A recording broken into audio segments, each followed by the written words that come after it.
Hi friends, welcome to my channel foodiesland. ఈరోజు నేను ముద్దపప్పు చేస్తున్నానండి. దానికి నేను ఒక పావు కేజీ కందిపప్పు తీసుకుని వాటర్ వేసి శుభ్రంగా కడిగి ఒక పక్కన పెట్టుకున్నానండి.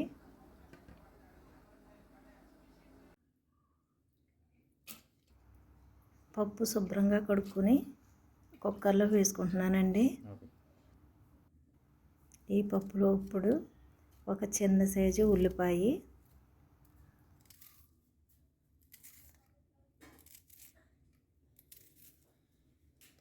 చిన్న చిన్న ముక్కలుగా కట్ చేసి వేసుకోవాలండి.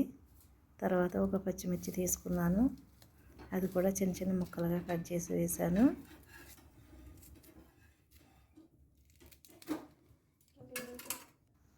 కొద్దిగా కారం, పసుపు, రుచికి సరిపడా సాల్ట్, వాటర్ వేసి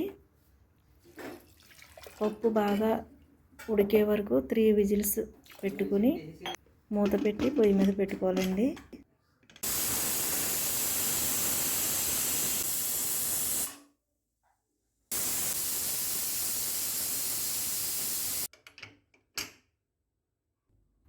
ఇప్పుడు 3 విజిల్స్ అయ్యాక కుక్కర్ మూత తీసి చూద్దామండి. ఇదిగో పప్పు చాలా ఈజీగా రెడీ అయిపోయింది, సింపుల్గా రెడీ అయిపోతుందండి.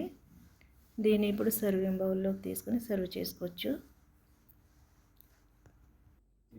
పిల్లలు కూడా ఈ ముద్దపప్పుని ఎంతో ఇష్టంగా తింటారండి. పప్పులు పిల్లలకు కూడా చాలా మంచిది. మీకు ఈ వీడియో నచ్చినట్లయితే లైక్ చేయండి, షేర్ చేయండి, సబ్స్క్రైబ్ చేయండి. Thank you for watching.